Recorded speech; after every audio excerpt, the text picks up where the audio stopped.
to Ty and That Guy. I'm Wes Chatham. And I'm Ty Franck. And today we're talking about episode 505 of The Expanse, Down and Out, written by our longtime writer assistant who finally got some scripts, Maddie Rasmussen. So congratulations to Matt on writing for the show, and directed by my good friend, Jeff Woolnough. How many has he directed so far? He's the only director who has directed 2 episodes every season. Been with us from the beginning. And I just found out we hired him to do 2 in season 6. So today we're going to be talking about episode 505, where I'm climbing out of a prison that just got destroyed by a big boulder. For me, this is like some of the most exciting stuff of the season, because this is where we really start to do the Amos and Clarissa storyline, which is one of my favorites in the books. And the escape from the prison is cool because it's a very sort of 80s action movie. You know, we both love that, the 80s action movie thing, escaping from a prison that's fallen apart. And then we have Konachek, who is like one of the great 80s bad guys. who has that sense of humor. Boomer. I loved working with Boomer, and I thought I think he's so great in this show. He's got such a great sense of humor, and it really infused into the role, and he just adds so much to it. Part of the problem we have when we're finding bad guys for Amos is we have to find a bad guy that Amos would actually be scared of. That's really hard to do, but with Boomer, I think we did okay, because Boomer is the size of a bulldozer. Yeah. It just has that scary energy to him. He is a mountain of a man, but when you get to talk to him, he's an absolute sweetheart. And then also in 5, we get to really start to dig into some of the real heavy Naomi stuff, because this is where Naomi decides she's going to try to just take Marco out. Yeah, she's gonna prison shank him. Yeah, and Alex was doing some fancy flying to outrun the Belter missile. That was a fun scene. Yeah. That was a really fun scene, and you ended on that note. Yeah, that's actually taken straight from the books, where he dumps the fusion core, this big ball of super hot plasma, like hotter than the sun, out the back of the ship, which kills all the power to the ship. But then the missile flies into that and blows up. The downside to that is now you're fucked, because your ship is unpowered, and if the bad guys don't think you're dead, which is what they're hoping, you're in big trouble. What? So there's no power to the ship? They can't radio or talk to anybody, or how does that work? Well, they got to restart the reactor, which is a lengthy process. So yeah. Oh, so if you drop the fusion core, it's okay. You can just repower, and you're you got to restart the reactor, because so inside the reactor is this big ball of super hot gas. Right. The reactor is running off of, and basically all you're doing is you're using the magnetic system of the reactor to sort of throw that ball of gas out the back of the ship, but that shuts the reactor down too. Yeah. See, things like this, the fans really appreciate. You do something scientific. I guess, is this theoretically or scientifically accurate? I mean, this is like 20% based on reality, I guess. 80% some shit I made up. No, I'm pretty sure Han Solo did that. And one of the things, this documentary filmmaking right there. Yeah. I think it's a good time to bring on the guests. Jeff Woolnough, and Jasai. Very exciting, because like a major new character this season. This is a good time to talk about actually for the fans, the procedures, how they've changed to keep the crew safe, because one of the things that we did is our studio, Alcon, really did a lot of research on how you're able to function and still produce content, but keep the crew as safe as possible, because that's a major priority for Alcon is no injuries, no sickness, that kind of stuff. That's safety has always been a big priority for them. So part of that is nobody gets to hang out with anybody. So you go to set, and it's not like the old days where you're all hanging out at the craft table and telling jokes, and everybody's hanging out with everybody. Those days are over right now until this COVID thing goes away. So it would be way less fun. My favorite part of the Expanse, we've all known each other for over 6 years now. We've been working together and creating this show and having so much fun. My favorite part is when you get to hang out and see each other, and you're on set, and we have so much fun on set. We make each other laugh. But now all that's gone. We're all in our own bubbles. But that's actually a good segue to talk about Jasai, whose first season was season 5. So you're a young actor. You hadn't done a ton of stuff before The Expanse. And so you're out in New York, right? I remember we cast you out in New York. Yeah, I'm out in New York. I'm from New York, born and raised out there. Don't plan on leaving. I've been out here through the whole COVID thing. So We pluck you out of New York and we drop you into the middle of this 5-season show where everybody else knows each other. And everybody's been working together for 5 years now. What was that like for a guy who hasn't done a ton of stuff, just dropped in the deep end of the pool and we're like, all right, start swimming? it was. I had a lot of expectations, and they were all blown away. I mean, my first day of shooting, which actually was the end of season 4, that last sort of. Yeah. Then it was my birthday.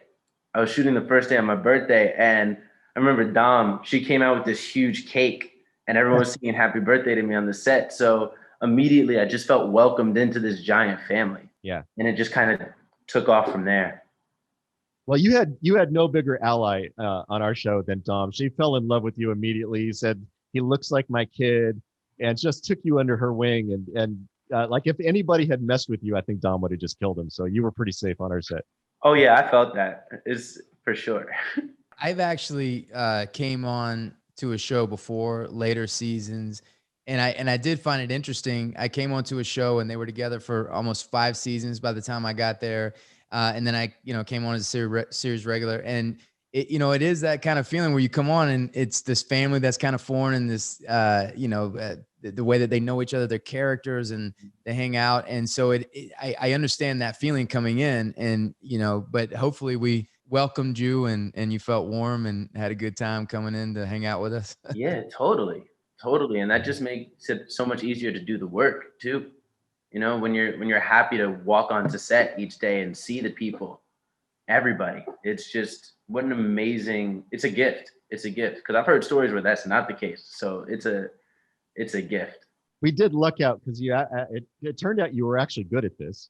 So that was nice. Threw you in the deep end of the pool and you just started swimming and you were fine. So that was great for us. Poor Jeff. So we're talking about, he's done every season with us. Of all of our directors, and we've had many with all of them have their own strengths. Jeff's strength is that he will deliver the thing that you put on the page, and he will deliver it on time. And it turns out that is a rare skill set in the world of making TV shows. And so because of that, what winds up happening is we take the 2 most complicated episodes, the 2 that we're going to struggle the most to get them done on time and on budget, and we give them to Jeff, like every season. So we just throw you under the bus every season. We're like, these are really hard. There's no way this will get done on time. Oh, those are the 2 Jeff is doing. So do I get easy ones this year then? I'm going to say are you talking season 6? If you're talking season 6, there are no easy episodes in season 6. This all of season 6 is a giant bus everybody's going under. And it reminds me of a story with Jeff. So in a later episodes, we won't talk about it this episode, but there was a scene that required me to be in my skivvies in the middle of the snow, in the wilderness in Canada in the middle of winter, and I remember reading this and thinking, oh my God. And then I went back and looked who the director was. I was like, oh, thank God it's Jeff. I might survive it because he's so efficient with what he's shooting. And I told Breck, I was like, Breck, if you were directing, I'd be dead. Yeah. I'd be dead when we're coming. But yeah, I mean, we ended up shooting that, and I didn't get any serious frostbite or anything. So I appreciate that, Jeff, for looking out for me. Well, as I recall, I think you were supposed to be butt naked, and I talked you into keeping your skivvies on. You did. I thought it'd be, an interesting, I thought it'd be, add a little more edge to the scene. And Jeff is like, you know what, man? It's like 40 below. Yeah, it's like 40 below. Yeah. So, thank you. Yeah, well, it's really hard to make Wes keep his clothes on. So I'm glad that you did that, Jeff. That was good. Jeff, before we dive into this specific episode, has coming in from episode 1, episode 2, episode 3, all the way through, and you're the one director that has came through. Have you seen a lot of changes in the story, in the actors, does it feel like a different show when you come on to a new season? Well, one of the really interesting things about The Expanse is that it has its core series regulars, but every season all of the guest players change. And so you wind up, it's almost in a sense, a bit of an anthology series, because all of the guest cast is new from year to year. Like, Tom was the main character for the first, 2.5 seasons. Mm-hmm. And then Tom got killed, and Ty and Daniel have given us those kinds of twists and turns in the books. And it makes the series kind of interesting from that point of view, because every year I show up and we've got a whole new cast of guys like Jasai. Jasai's season 5, he showed up. Yeah. And Jasai, you have a really, really good storyline. I mean, you were parachuted into something that's very heavy, caught between your mother and father like you are. I mean, I wanted to ask you how you prepared for that. Yeah, I mean, first of all, Ty and Dan, thanks so much. I mean, this storyline is so much fun. I mean, it's hard but I also think it's a really human and relatable storyline for so many people. Like this, it's a broken family. It's a broken home. That's what it is. And, I'm going to jump a little bit into 505, but I was affectionately calling that that scene at dinner, like the Thanksgiving scene, where like you have this whole family there, and just everyone's had an awkward Thanksgiving, and this is an awkward Thanksgiving blown up to epic proportions, where the stakes are super high, and so it's just about really blowing that up and adding those stakes to something that I've been through, I've seen, and I think I was just super lucky to have such a wonderful arc and roller coaster of an arc that I don't think you ever really know where Filip's loyalties lie or how they're turning. Yeah. Well, we put Filip in. He's not just being pulled in 2 directions. He's being pulled in like 5 directions, because obviously there's your father Marco, who's a very charismatic character, who's got his idea of what you're supposed to be as a person, who's enormous influence on your life. But Naomi shows up and she's got her own idea of what you could be. But you're surrounded by other characters. You've got Sin, who's sort of almost an uncle figure of and he almost plays it maternally, where he was sort of a surrogate mother, and he's got his ideas of what you're supposed to be. And then you've got Coral, who she's sort of the hardcore soldier of the group, and she's got a very set idea of what everybody in the OPA is supposed to be. And so everywhere Filip goes, everyone in that room has a different idea of what Filip is supposed to be. And I think the thing that you've done as an actor is thread that needle, where we see Filip getting pulled in all those directions, but we still feel that there's a guy in there who has this idea that maybe he can be his own thing. Yeah.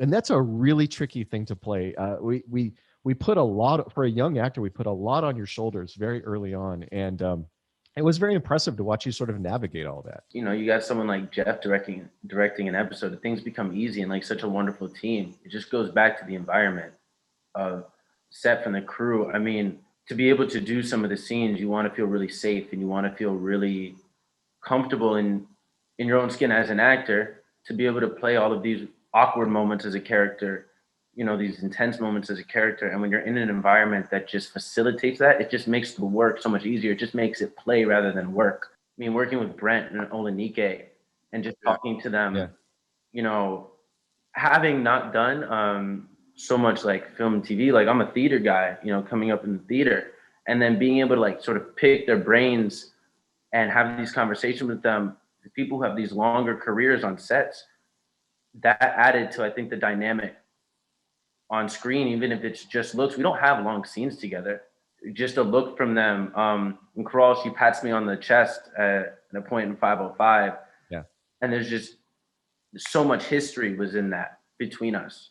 Yeah. So you assembled quite a good team.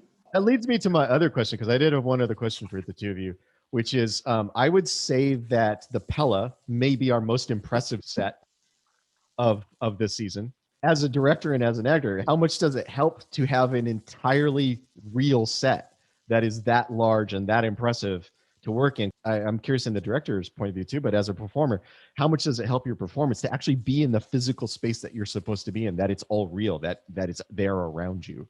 I can tell you one specific example of how great it was in this episode in 505. And we're and Jeff, you'll jump in here, but we were basically climbing out of this prison that was just destroyed by the aftermath of this massive rock that hit Earth. And this is probably one, I mean, you know, imagine a football field of wreckage in this giant studio warehouse of sparks and rocks and boulders and dead bodies. And so when we showed up and for the day, we were shooting on the second half of the ladder, and the second half of the ladder actually has the entrance into all this wreckage where you see the world and everything. And we're down at the bottom, we're talking, we're hanging out, and they were still adjusting lights and getting the fans right and getting the fires going and the sparks. And, you know, we kind of got lost in conversation. We got goofy. And then, you know, Jeff was like, all right, it's time to go. And we come up we're in the scene, we come up the stairs, and it was the first time I saw it, and I was just blown away. And everybody was like, Jesus Christ. I mean, this is you know, and so it just really pulls you in because you are in awe. You're in awe of what they created and what they've done and the details and how specific it is. And, you know, Jeff, is that something, did you guys spend a lot of time and go over the planning of that set and the wreckage? And yeah, that set was a really tough set because we were trying to match the location where they shot you going into the prison and getting on the elevator and going down to her cell. And so we needed to have some of the structural remnants of that actual physical location. It was a big room. And we thought for a while about trying to build it in an exterior location near the lake. But we realized that, number one, it was, you know, this time of year, so we had limited daylight hours. We couldn't control the weather. There were just too many things that were coming, you know, to the fore that would prevent us from actually getting the work done, because it was a full day's work with Konachek picking you up and then, you know, throwing the guard and all that stuff is really time consuming. Yeah, anytime you add a wire gag, you add a ton of time. Yeah, the wire gags take 4 times longer than anything else. And so Manny, our line producer, found this empty stage space and said, look, guys, let's talk about building it here. We can control it. It's going to cost us a lot of money, but it's going to be worth it. And that's how that set came into being. And it was a great save because we were really scratching our heads about how we were going to do this on location. One thing that you probably, you know, have noticed, Jeff, is that, you know, we've all been together for over 6 years now. Mm-hmm. And I find that, you know, I remember, you know, Jay and how much Jay's grown, the camera guy and all the crew. And every year when we come back to work together, we've now worked together for so long that we've gotten so good and efficient at working together. And then, you know, in Jeremy's, you know, can just say, hey, Wes, just a little bit here. And we just have this kind of connection, this talk. So when I show up on set, it feels like home. And I love showing up on set because we have such this connection in this language, and it's a family coming together and shooting this show. Yeah. No, it's a really nice environment. It's the only show I've ever been on where the actors organize a read through of every script on a Sunday afternoon or a Sunday evening. You know, you and Steven and Tom and everybody get together and invite the director and the guest stars, who's ever there, to go into a hotel room and read it through the script and bring Ty or whatever writers in town to, you know, to listen to your thoughts and all that stuff. And that is, I can't tell you how unusual that is and how great it is. And Jasai, what did you think about that? Because, you know, coming from theater, you know, it's probably a process that you're used to, and it's probably how you, but that, I just want you to know that's not a normal. Yeah. I know that's what everyone was telling me. And I mean, I loved it. I especially like, you know, when we would read through jumping in and like reading other people's parts, like people who weren't there yet, or like if someone was in cast or something. Really, like, it's just so much fun. It's just a table just to like play around, and you really like begin to learn how to discuss everything. I think if you were just to come on set and not have that, I think so much of the dynamic would have to be worked for, and it just gives such a steady baseline for what the episode's going to be about. And having the writers there, you can ask questions right then and there, so that when you leave to go off to do your own work, you have a basis to work from. Yeah, I think more than any, and Jeff can speak to this as a director, more than anything else, what it does is it gives us a head start when we start shooting, because a lot of that then, if you hadn't done that, a lot of that gets worked out on set. before you can start shooting. And we're a complicated show. We was talking about wire work, it takes 4 times as long. We've got a lot of elements that take a long time to set up. So if we were also attacking the material for the very first time at the beginning of the shooting day, that would just chew up so much of our day. And the fact that our actors are willing to give up their personal time to do that work before we get to set. I mean, that's the team. I mean, that's everybody's playing for the same team at that point. Everybody's pulling for it. Yeah, no, you're absolutely right, Ty. There is no question that getting all that done before we get to the floor saves a ton of time. Because when we get to the floor, we should be lighting, not writing. Yeah. And this doesn't happen on our show much, but every now and then you'll get somebody who decides they need to start rewriting their dialogue. And you're just like, as a writer, you're just like, no, just shut up and say what I told you to say. So Jasai, one of the things we really wanted to cover in this interview is how, as a young actor thrown into this new role, having not done a lot of screen work, how you actually prepared for this ahead of time, and maybe a little bit about the process of how you got the part to begin with. So I went in for it back in, I just finished doing a show in New York, and I went into it. I hadn't actually heard of the show before going to the audition, and then they had like a stand-in name for Filip, and I'm reading the script, and I looked up the show, and I started watching it, and I went on Bless Fandom. I went on Fandom, and I found all of this info on who this guy was, like from the books and stuff. And so, I went in, did the audition, and this was right before the holidays. So I didn't hear anything back for like a month. And then I woke up on some day in January with a call from my agent saying that I had a callback that same day. And then it ended up just being a dialect session with doing Belter. And so luckily I had like looked up what Belter was, and it's really similar to a lot of sounds that I've heard growing up. And so they kind of fit, and I kind of knew, I had an idea of what I wanted to do with it. So I did that. And then 2 days later, I think I was flying out to Toronto to read with Dom. And like we were saying, Dom and I just clicked, like almost immediately. And so when we got into that room with Breck and we were doing the scene where they first meet, because that was the audition scene. It was, I don't know, just something happened where it was, I think it's the most confident I've ever walked out in an audition in my life, of just like, this is right. And if it doesn't go to me, then like, I got nothing else I can bring to this table. And then I'm in Toronto shooting another 2 days later. So it was this long process of not knowing anything, and then just quick. Wow. Reading with Dom is really what just made me feel so grounded in this character. And we were able to talk about their dynamic. And so I knew that I would be able to work with her for the whole season in a way that I like to work, like talking and like really talking through things with other actors when they're available to that. I think it's fantastic. Well, we got very lucky that we hired you because you could do the performance.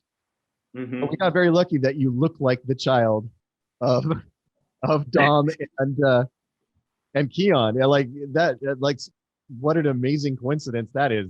That like the performer we like the best performance also happened to be the person that physically looked the most like. I remember when I first met you, I was like, holy shit. So it was great. And I think like preparing for the role, it was just, I did so much research on like young soldiers and boy soldiers, and just what that sort of mental strain is like. Yeah, I it's interesting to hear you say that, because that actually, in the writing room, that was how we discussed it. The child soldier psychology and how that breaks people and the damage that it does to them as part of Filip's character when we were writing it. Yeah. That research, I think, really probably brought a lot to it, because that's exactly, as the writers and producers, that is exactly what we were going for. Yeah, I also think the cause of the Belters is, it's not an outlandish cause. No. The method, perhaps, but the cause is certainly relatable, and Yeah. the inners have been gaining from their blood, sweat, and tears for generations.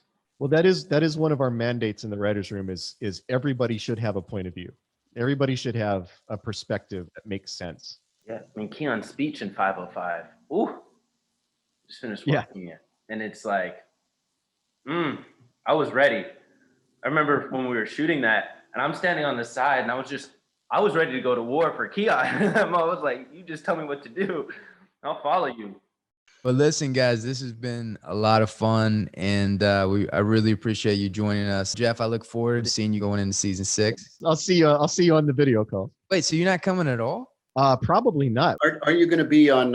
You're going to be on a system where you can watch the monitors from your home on the West Coast? That is actually a system. Noreen and I are getting. We're both getting the hardware for that system where we can watch the filming. So still, doing the on-set producing duties that he and I usually do. I want the directors, I want them to like have an iPad that they wear like a medallion around their neck that like just my face on it. So I'm, looking out wherever the director goes. I'm just there. Like Master Blaster on Thunderdome. Yeah. Little guy that rides it. Yeah. Good to see you guys. Thanks for having us on. Thank you for taking the time. We appreciate it. Good to see you, Jasai. Yeah, it was a pleasure. Thank you for tuning in. Please like and subscribe. Hit the button down below and let us know what you think. Thanks, guys. Thanks. Thank you. Thank you. Take care.